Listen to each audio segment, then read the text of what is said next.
감사드리고 주와 함께 걸어갈 수 있는 믿음의 공동체가 되게 하옵소서.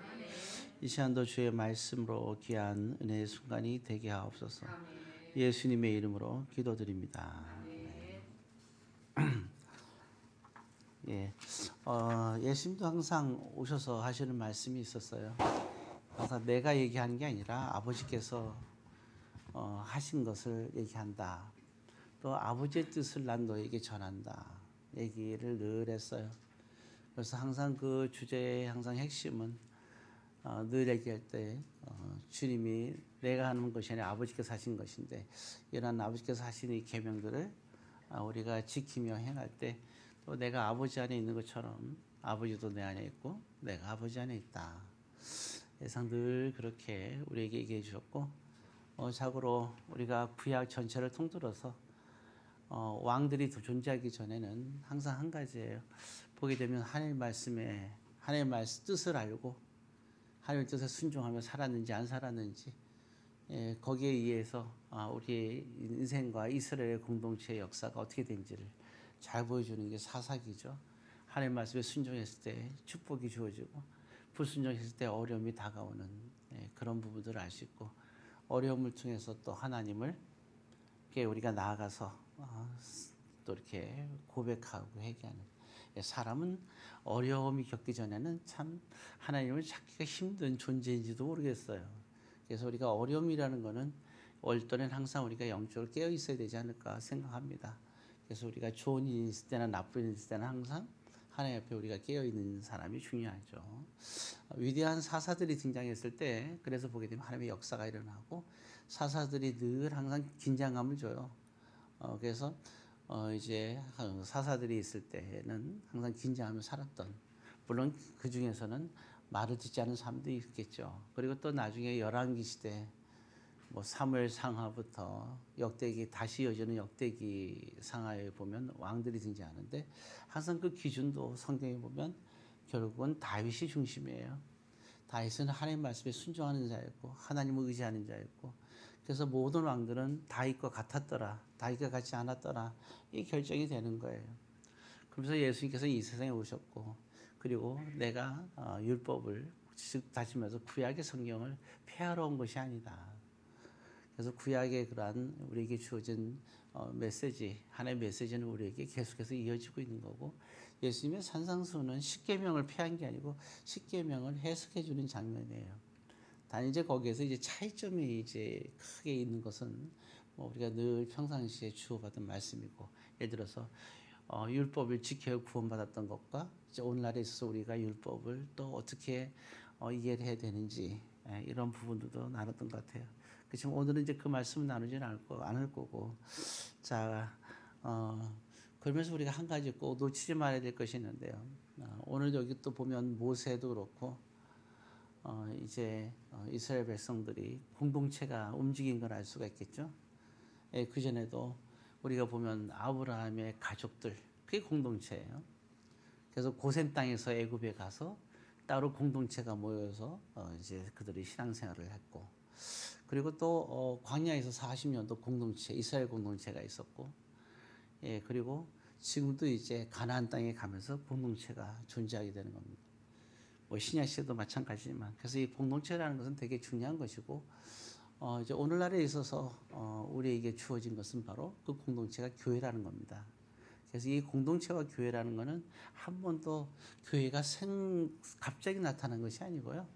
이 교회라는 것이 굉장히 쉽게 말하면 이 이스라엘 공동체가 오늘 만민에게 열린 것이 교회고 그리고 이 교회는 주님의 피값으로 세워진 것이 교회라는 사실을 우리는 알아야 됩니다. 그래서 교회 우리가 볼 때 그래 교회인지 아닌지는 어떻게 하느냐? 주님의 피값으로 묻어서 탄생한 것인지 아닌지 그만 하면 돼요. 그러니까 삼위 하나님에 대해서 우리가 성경에 대해서만 있으면 돼요. 성경에서 조금 더 더하면 안 되고 덜해도 안 되는 거죠. 성경 외에 다른 성경을 갖고 있다면 그건 교회가 아니에요. 그건 주님의 피값이 묻어있는 것이 아닙니다. 또 성경에서 보게 되면 신구약 성경 66권에서 하나라도 빼고 성경이라고 얘기한다면 그것도 잘못된 부분이 되겠죠.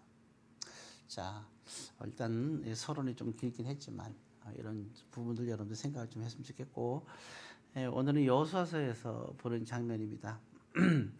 보게 되면 이스라엘 공동체가 이제 우리가 금요일도 잠깐 나눴긴 하지만 오늘 보게 되면 이제 그들이 요단강을 건너는 장면이 나오죠. 먼저 보게 되면 우리가 이 본문에서 길갈이라는 곳이 등장하고 여기 또 길갈이 등장하는데 길갈에 도착했을 때 원래 이름이 길갈은 아니었어요. 이 지명이 길갈이 아닌데 길갈이라는 이름을 지어요. 이거를 여호수아가 이제 명칭을 지게 되겠죠.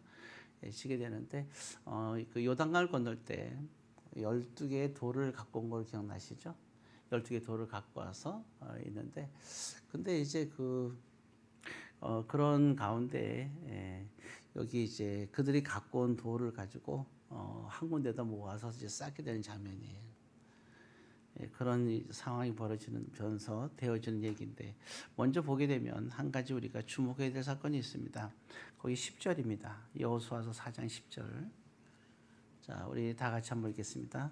또 여호와께서 여호수아에게 명령하사 백성이 말하게 하신 일 곧 모세가 여호수아에게 명령한 일이 다 마치기까지 궤를 맨 제사장들이 요단 가운데 서 있고 백성은 속히 건넜으며 이런 말이 나옵니다. 자, 여기에 이제 주목할 부분이 한 가지 있어요. 궤를 맨 제사장들이 등장하죠. 그렇죠? 10절에 보게 되면 벗궤를 맨 제사장. 지난번에 잠깐 얘기한 것 같은데 벗궤를 맬 수 있는 사람들은 아무나 맬 수 있는 게 아니고요. 하나님께 받침받아 있는 장자권의 특권을 갖게 된 레위 지파가 되어 있죠. 레위 지파가 되고 그 중에서도 세 개의 레위 지파는 세 가지 자손이 있어요. 모세와 아론도 다 레위 자손입니다. 레위 자손 중에서 보게 되면 세 가지 있는데 세 가지 자손이 있어요. 그 중에서 고핫 자손이 등장하는데 고핫 자손만 이 벗궤를 어깨에 맬 수가 있습니다. 만약에 고핫 자손이 아닌 사람이 어깨에 매지 않으면 그 사람은 죽습니다. 무시무시하죠. 그리고 또 만약 고핫 자손이 하더라도 어깨에 매지 않고 좀 깨를 부려갖고 힘들다 해갖고 만약에 수레를 갖다 실었다. 그 사람도 죽습니다. 벗개는 반드시 어깨에 매야 돼요. 모든 건 수레를 이용하는데 벗개만큼은 어깨에 반드시 매야 돼요. 그래서 여기 보면 고핫 자손 아주 특별하죠. 사실 우리 하나님께 가까이 한다는 것이 좋은 것도 있지만 또 좋지 않은 것도 물론 있겠죠. 그래서 이 고핫 자손들이 어깨에 벗개를 메고 이제 있어요. 자, 요단강은 언제 이게 우리가 홍해는 갈라졌다고 하죠. 물이 전후 좌우로 갈라지니까 이게 갈라졌다 표현하는데 요단강은 갈라졌다고 말하지 않아요. 요단강은 멈춘 거예요. 위에서 아래로 물이 흐르다가 멈춘 겁니다. 내려오지 못하고 벽을 쌓고 있는 거죠. 상상이 가죠. 물이 차고도 넘치는 때 물이 내려오다가 위로 이렇게 쫙 치켜져 올라가는 거죠. 그런 장면을 생각하면 돼요. 자, 그런데 언제 그래 되냐 하면 이 고핫 자손 제사장이 어깨에다가 탁 메고 벗개를 갖고 가는 거예요. 벗개가 지나가니까 물이 이제 위로 넘치게 되는 거죠.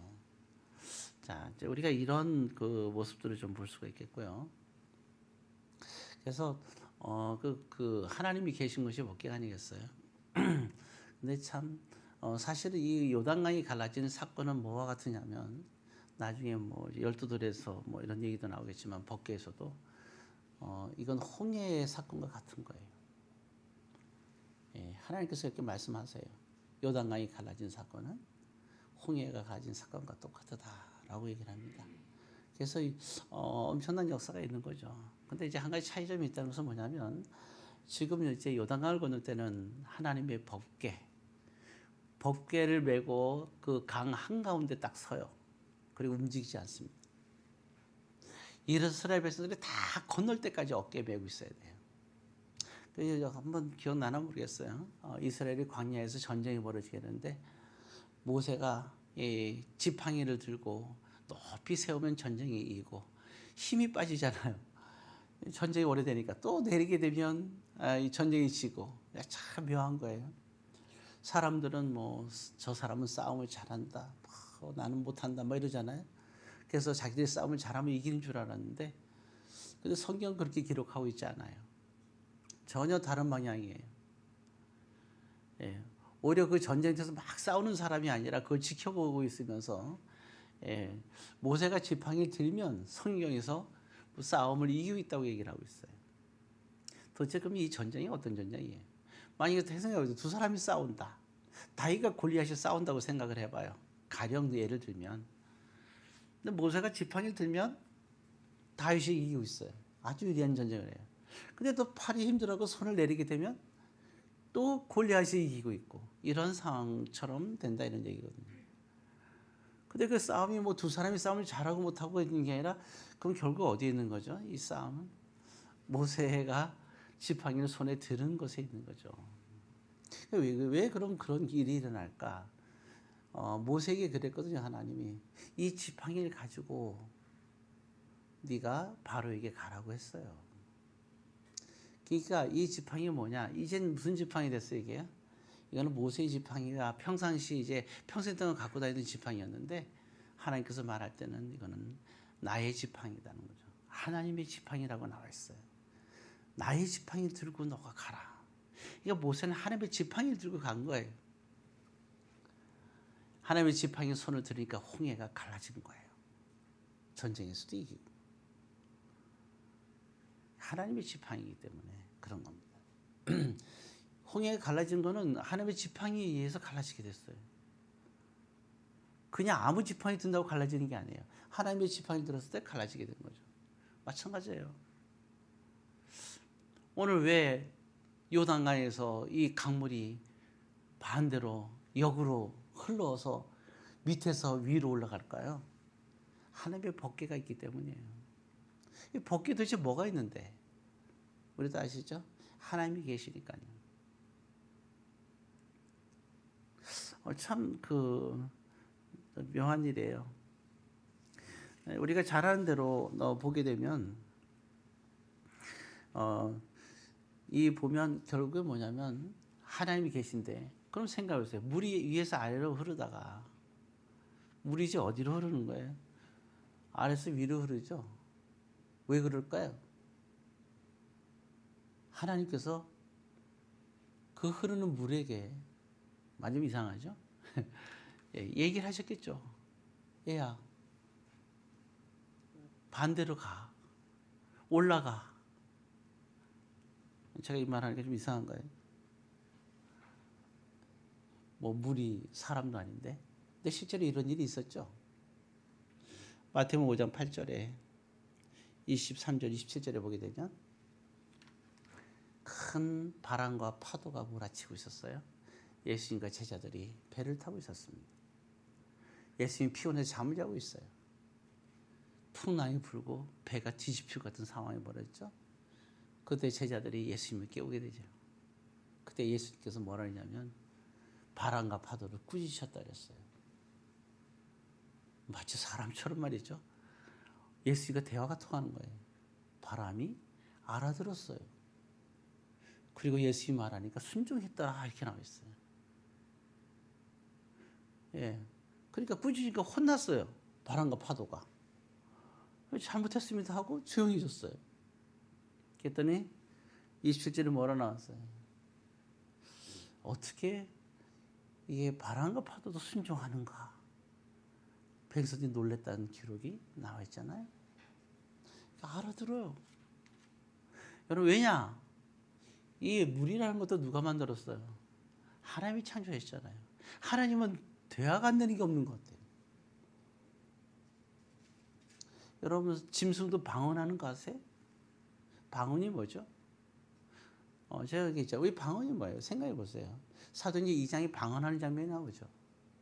외국의 수많은 사람들이 6월절이 되니까 각자 나라에서 예배드리러 왔어요. 근데 그 사람들은 오늘날로 말하면 예를 들어서 영국에서 온 사람은 영어를 얘기할 거고 오래 살았으니까 모르잖아요 우리나라 말을. 그리고 또 뭐 저기 또 아프리카 사람은 아프리카 언어를 할 거고 저기 또 남미 쪽인 사람은 스페인어를 할 거 아니에요. 근데 그들이 막 모였는데 갑자기 사람이 뛰어나오더니 막 말을 하는 거예요. 근데 신기한 일이 벌였어요. 이 사람들이 얘기하는데 입에서 뭐가 터져 나와요? 스페인어가 터져 나오고 영어가 터져 나오고 아프리카 터져 나와서 주님의 십자가를 증거하는데 자기들은 그냥 이 머릿속으로 그냥 자기들의 언어로 얘기하는데 입에서는 그런 언어가 터져 나오는 거예요. 이걸 방언이라고 그러는 거예요. 근데 우리 잘 알죠. 발람이라는 사람이 있었어요. 선지자가. 나귀를 타고 가는데 아니 이제 길을 따라가는데 이 담벽이 있고 딱 나귀를 타고 갔는데 갑자기 이 나귀가 주책이 들었는지 몸을 벽으로 그냥 담벽으로 팍 이렇게 붙이는 거예요. 그럼 발람이 어떻게 발이 아파요, 안 아파요? 상당히 아프잖아요.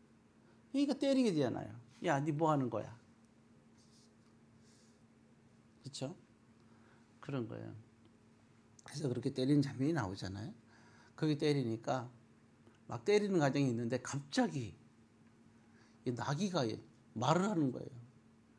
왜 때리세요? 얼마나 놀랐겠어요, 발람이. 그러면서 대화하는 장면이 나와요. 한 3번 정도 대화를 하게 되는 내용이 나와요. 그러고 나서 보니까 하나님이 발람의 눈을 밝게 하니 하나님의 사자가 칼을 뽑고 있는 장면이 나오고 있습니다. 그러니까 나귀도 사람의 말을 듣어요. 근데 나귀도 방언이죠. 그러니까 이게 참 신기한 거죠. 하나님께서는 하실 수 있는 거예요. 그러니까 이 법궤에 하나님께서 계시니까 하나님의 명령을 한 거죠. 얘들아 올라가. 신기하게도 올라가는 거예요. 그러면서 길이 만들어지고 그리고 이스라엘 백성들이 다 건너죠. 그때까지 뭐 하고 있죠? 그러면 하나님의 법궤가 딱 자리에 지키고 있어야 돼요. 하나님의 보좌가 하나님이 거기서 지키고 있어야 되는 거예요. 요단 한가운데 서 있는 거예요. 그럴 동안 뭐 하고 있는 거예요?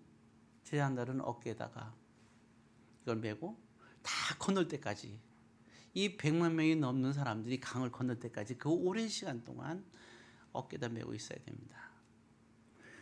예. 제가 왜 이 얘기를 할까요? 이런 하나님의 역사를 이루는데 이 제사장들의 수고가 없으면 불가능한 겁니다. 그래서 하나님의 역사를 이룰 때는요. 요단강의 수많은 이 요단강의 기적, 홍해의 기적, 여기서 그 물이 거꾸로 가는 이러한 역사, 이런 어마어마한 역사가 있는 거죠.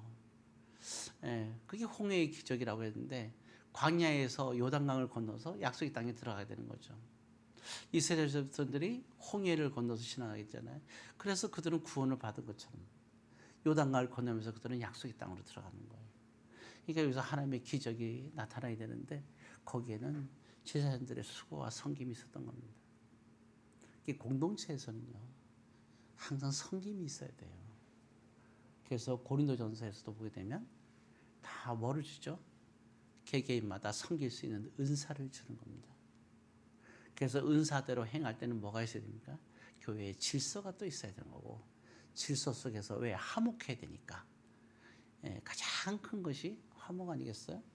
화목 속에서 화평 속에서 그 가운데서 주던 섬김이 온전히 있어야 되는 겁니다. 그래서 여기서 만약에 이 제사장들의 섬김이 없다면 법궤가 한가운데 있지도 못할 것이고 또 참지 못한다면 그 오랜 시간 힘들죠. 여러분 섬기는 게 쉬운 게 아니에요. 그잖아요. 힘든 거예요.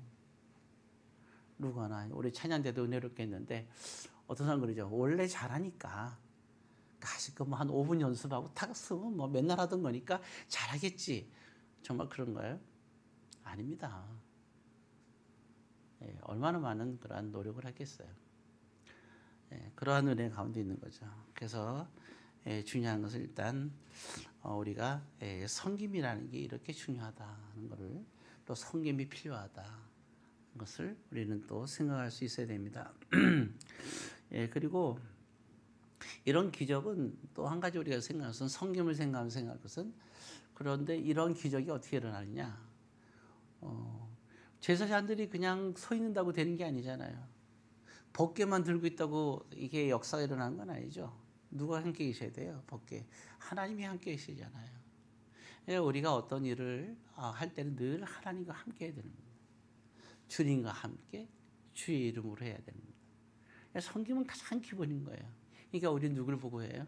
주를 바라보며 주님과 함께 성도를 사랑하는 마음으로 우리가 그 역사에 동참하는 겁니다.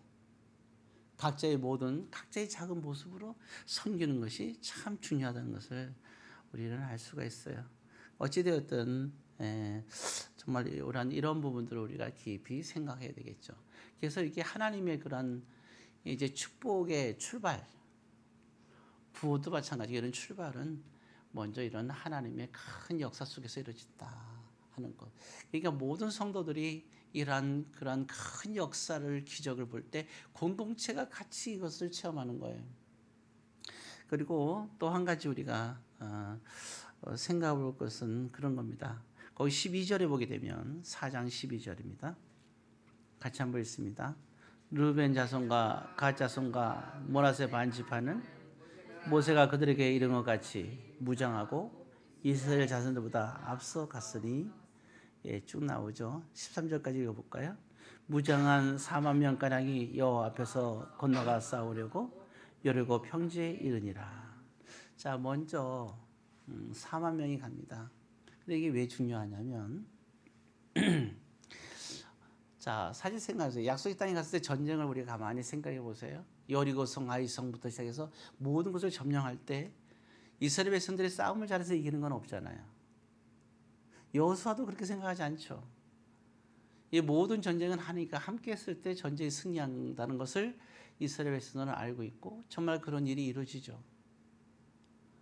아이성에서 약간 좀 꺼림칙한 일이 있었지만 그 문제가 해결되고 나서는 승승장구입니다. 다 싸우면서 승리를 해요. 근데 여호수아는 처음부터 더군다나 모세는 이 모든 전쟁에서는 하나님께서 함께 하시기 때문에 이긴다는 사실을 확실히 알고 있었고 그런 믿음 정도는 있는 사람들이었죠. 그렇지 않겠어요? 홍해의 기적을 알고 있는 모세, 홍해를 가르는 모세가 그걸 왜 몰랐겠어요? 근데 모세가 명령한 거예요. 오늘 여기 보면 세 분의 지파가 나오죠. 르벤, 갓, 므낫세 반지파. 이 사람들이 어떤 사람들인가? 자, 이스라엘 백성들이 요단강 근처에 다 도착하게 되는데 도착할 때 큰 전쟁을 한번 치르게 돼요. 거기서 가장 용맹하다는 요단강을 건너게 되면 서쪽이 되고요. 요단강을 건너기 전에는 동쪽에 있었어요. 그러니까 동쪽에서 요단강을 건너서 서쪽으로 하는데 요단강 동쪽에 그 강변 주변에 어마어마한 강력한 그러한 두 왕이 있었습니다. 이 두 왕과 전쟁을 벌여서 하나님께서 승리하게 하셨어요. 이건 굉장히 중요한 부분입니다. 가나안 사람들이 혼비백산한 이유 중에 한 가지가 또 이것 때문이었어요. 그런 강력한 전쟁에서 이겼기 때문에 그런 겁니다. 자, 그런데 거기 딱 이기고 나니까 여기 나오는 세 지파 르벤, 갓, 므낫세 반지파가 우린 여기서 살겠습니다 하고 모세한테 허락을 받아요. 우린 여기가 좋사오니 살겠습니다 그러는 거예요. 요단 동편에. 그렇게 얘기를 하니까 모세가 하나님께 기도했겠죠. 허락해요. 그래 너희 살아라. 그런데 그들에게 하는 얘기가 있어요. 사는 건 좋은데 이스라엘 백성들이 가나안 땅의 모든 땅을 다 차지하고 정복할 때까지 너희들은 전쟁에 참여해라 그랬어요. 그래서 이들은 가족 모두를 남겨놓고 4만 명이 이제 이 전쟁에 같이 요단강을 건너게 되는 거예요.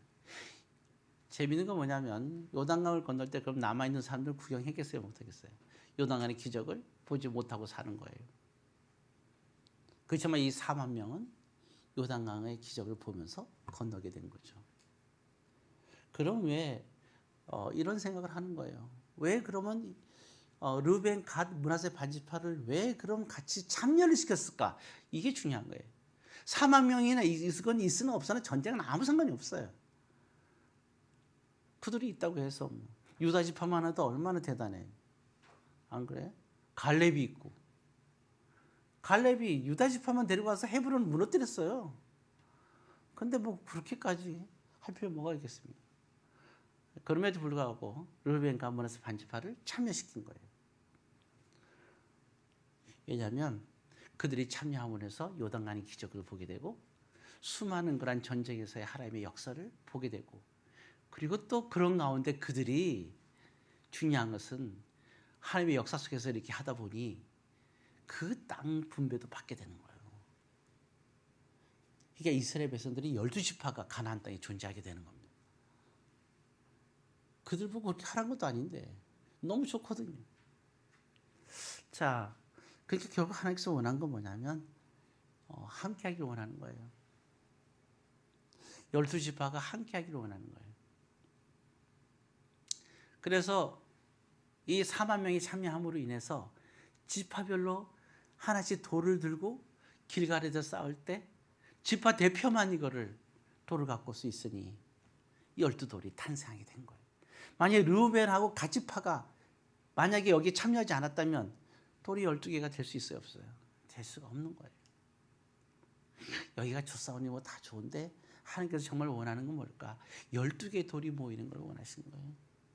이 12개는 12사람을 얘기하는 게 아니잖아요. 12지파를 얘기하는 거예요. 그래서 계시록에도 보게 되면 14만 4천 명의 그런 구원에 대한 얘기가 나오는데 그게 구약의 12지파, 신약의 12사도 이게 그 뭐냐면 전체 그러니까 과거 현재 미래의 모든 구원받을 자에 대한 얘기에 숫자를 얘기하는 거예요. 상징적인 숫자입니다. 근데 그걸 가지고 실제인 숫자인 것처럼 묵시문학은 숫자가 다 다르잖아요. 그런 실제적인 숫자가 아니라 그런 의미 있는 숫자라는 걸 알아야 되는데 그 문학을 잘 몰라서 이제 오해를 하게 된 거죠. 어찌되었든 여기서 중요한 것은 이제 그러한 공동체가 함께하기를 원하신다는 거죠. 그런 거예요. 왜? 그럼 여기서 중요한 게 우리가 생각할 수 있는 게 공동체가 함께 어떤 일이 뭐예요? 우리가 섬기고 섬기는 자가 있고 그리고 공동체에 함께 참여하는 자가 있는 거예요. 참여하는 게 중요한 거예요. 굉장히 중요한 거예요. 이거는 모세의 명령이 도시 하나님의 명령인 거예요. 이렇게 함께 하면서 이 공동체에 어떤 일이 일어나요? 요단강이 갈라지는 기적이 이루어지는 거예요. 그걸 모두가 체험하는 거예요. 우리 믿는 사람들은요, 이와 같이 하나님의 이러한 하나님의 감동, 기적과 감동이 없으면 우리는 하루도 살아갈 수가 없어요. 그래서 우리가 구원받는 사건은 되게 중요한 사건이죠. 모르겠어요. 그러나 저마다 다 그랬을까. 어떤 사람들이 이러한 그 볼 때 좀 더 이제 보고 이제 또 보도록 하죠. 자, 그런데 이제 그 첫째 달 10일이라 그러는데요. 1월 10일입니다. 1월 14일이 유대인의 유월절인데요. 오늘 보면 이렇게 나와 있어요. 4장 23절, 24절 한번 읽어보겠습니다. 4장 23절, 24절 같이 씁니다. 너희 하나님 여호와께서 요단물을 너희 앞에서 마르게 하사 너희를 건너게 하신 것이 너희 하나님 여호와께서 우리 앞에 홍해를 말리시고 우리를 건너게 하신 것 같았나니 이는 땅의 모든 백성에게 여호와의 손이 강하신 것을 알게 하며 너희가 너희의 하나님 여호와를 항상 경외하게 하려 하심이라 하라. 자, 오늘 여기서 얘기하고 있죠. 그래서 이 12돌 이거는 요단강을 건너는 상징적인 것이고 그리고 아까 얘기했던 12지파의 모든 공동체 하나 되는 것을 얘기하는 것이고요.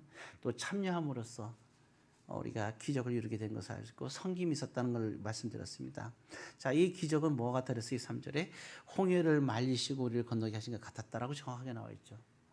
끝에. 그 다음에 24절에 보게 되면 굉장히 중요한 두 가지를 얘기하고 있어요. 여호와의 모든 백성에게 여호와의 손이 강하신 것을 알게 하였다. 그랬습니다. 하나님의 강력하신 하나님의 권능을 알고 신앙생활을 해야 돼요. 여러분들에게는 언제 이런 일이 있었나요? 이게 첫사랑이에요. 이 홍해를 건넌 사건은 구원의 사건이에요. 여러분들은 어떤 상황에서 구원을 얻었나요? 하나님을 부인하고 신앙생활을 하기 싫어하고 뭐 여러 가지가 있는데 무엇이 여러분들로 하여금 신앙생활을 하게끔 했을까요? 다 저마다 다르겠죠. 예, 저 같은 경우는 예수를 믿지 않다가 저는 이제 청년 때 막 청년이 되면서 신앙생활하게 됐는데 저는 그 전에 말씀드렸지만 저는 예수 믿는 사람 되게 싫어했고요. 뭐 이렇게 핍박은 안 했지만 친구 중에 예수 믿는 사람이 있으면 그때부터 절규하고 그랬어요. 그래서 정말 전 싫어했어요. 예수 믿는 거 알았다. 그럼 다음날부터 연락 못 하겠어요. 학교에서도 얼굴도 맞추지도 않고 뭐 물어보면 가르쳐주지도 않고 예수 안 믿는 사람은 가르쳐주고 믿는 사람은 가르쳐주고 물어봐도 아주 배척을 했어요. 밥도 같이 안 먹었어요. 도시락도 같이 안 먹고 오직 예수 안 믿는 사람만 모아놓고 밥 먹고 시겠어요. 제가 졸업할 때 나중에 어떤 애가 얘기하더라고요. 자기가 사실은 교회 그 학생부 회장이었다고 얘기를 하더라고요. 그래서 내가 왜 숨겼냐 했더니 알면서 왜 그러냐고 하더라고요. 어쨌든 그랬는데 참 그런 일들이 많이 있었어요. 그런데 그랬던 가운데서 제가 큰 병에 걸리게 될 건데 큰 병이 걸리고 나서 그런 병이 낫는 기적을 통해서 하나님을 믿게 된 거죠. 저 같은 경우는 그래요. 그때 큰 기적을 이뤘었고 그 기적을 가지고 지금까지 신앙생활을 해나가고 하나님 믿는 거예요. 어떤 상황 속에서도 죽을 걸 살리시는 하나님께서 그게 저에게는 홍해를 건넌 사건이고 요단강을 건넌 사건이고 그게 첫사랑이에요. 여러분들은 어떤 상황에서 그 첫사랑이 있었는지 저는 묻고 싶어요. 만약에 그것이 첫사랑이고 다른 것이 첫사랑이라면 분명히 여러분들도 큰 기적을 체험할 수 있는 순간이 올 거예요. 여러분 기도하세요. 그리고 반드시 그 기적의 체험을 하세요. 저는 기적의 체험이 필요하다고 생각하는 사람이에요. 신앙생활 할 때는 기적이 있습니다. 날마다 기적을 주세요 하지 말고 기적을 나를 유익해서 기적하지 말고 한 번의 기적은 꼭 필요한 거예요. 여러분들 혹시 기적을 체험해서 구원을 받았다면 그 여기 나오잖아요. 보게 되면 이 사건에서 여호와의 손이 강한 것을 알게 하였다. 이 강한 기적을 가지고 사는 거예요. 뭐 죽었다가 살아났는데 뭐가 무섭겠어? 죽어도 무섭질 않아요 하나도. 어차피 뭐 한 번 더 인생을 또 겪었는데 그죠? 히스기야는 14년 동안 더 살았잖아요. 저는 꽤 오래 살았어요. 81년도에 살아났으니까 뭐 너무 많이 살았어요. 이 히스기야에 비하면. 내일 죽어도 아무렇지도 않아요. 왜 연장된 인생이니까. 여러분은 여러분들에게서는 어떤 하나님의 강하신 역사가 있을 거 아니에요? 그래서 저는 믿고 있는 게 한 가지가 있어요. 하나님께서 붙잡고 계시면 죽지 않는다. 또 하나님께서 죽이면 죽는다. 그 생각을 갖고 있는 거예요. 왜? 하나님께서 하시는 일이거든요. 하루하루 사는 게 하나님께 붙잡고 있는 거니까요. 그럼 여러분들도 여러분의 기적을 있을 거 아니에요? 그 다음에 두 번째 또 얘기가 나오죠. 항상 여호와를 경외하게끔 하기 위해서. 이게 우리의 힘입니다. 왜 우리는 세상을 살면서 그렇잖아요. 우리가 세상을 살면서 어떻게 우리가 하나님 위해서 살 수 있을까? 네. 또 우리는 자신감을 가지죠. 우리는 어떻게 세상의 유혹 속에서 이것을 이길 수 있을까?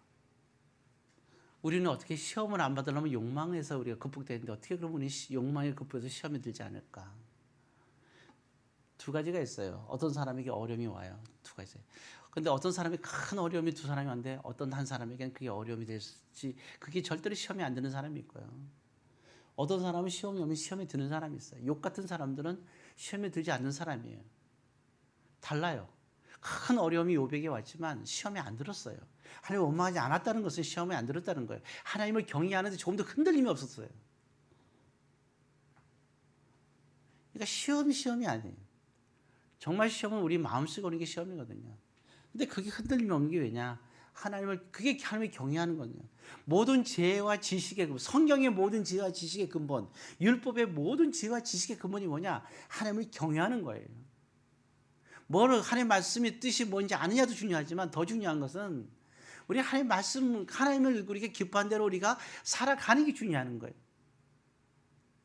흔들림이 없이 살아갈 수 있는 이 신앙. 어찌 그럴 수 있냐? 그럴 수 있어요. 왜? 하나님의 기적을 체험한 사람이라면. 하나님 믿는 거죠. 하나님께서는 할 수 있으니까요. 너희 몸을 하나님이 기뻐하시는 거룩한 뭐라 그랬어요? 산 제사로 드리라 했잖아요. 바울은 사도행전 9장에서 하나님을 직접 만났어요. 그 만나는 게 기적인 거예요. 여러분 최고의 기적이 뭔지 아세요? 만날 수 없는 하나님을 만나는 게 기적인 거예요. 하나님을 내가 느꼈다는 건 기적인 거예요. 하나님 나와 함께한다는 걸 느꼈다는 것을 느꼈다면 기적인 거예요. 하나님이 나를 구원시켰다고 믿어지면 그게 기적이고 십자가가 믿어지면 그게 기적인 거예요. 이보다 더 큰 기적이 있어요. 예수 그리스도의 십자가를 믿고 바라보면 그럼 우리는 구원 얻잖아요. 이게 믿어지냐고요. 이게 믿어지면 그게 구원인 거예요. 이게 바로 홍해를 넘은 사건 아니겠어요? 이보다 더 큰 기적이 있어요. 죽어도 사는 것보다 더 큰 기적이에요. 그럼 이 기적을 여러분들은 벌써 홍해와 동의 기적을 여러분들은 갖고 있는 거예요. 그렇다면 그렇게 하신 분이 하나님이에요. 생각해보세요. 저도 고집 있더니 여러분들 고집 만만치 않아요? 그 고집 많은 사람들이 하나님께서 나를 구원시켰다? 십자가 구원시켰다? 이 비상식적인 이 생각이.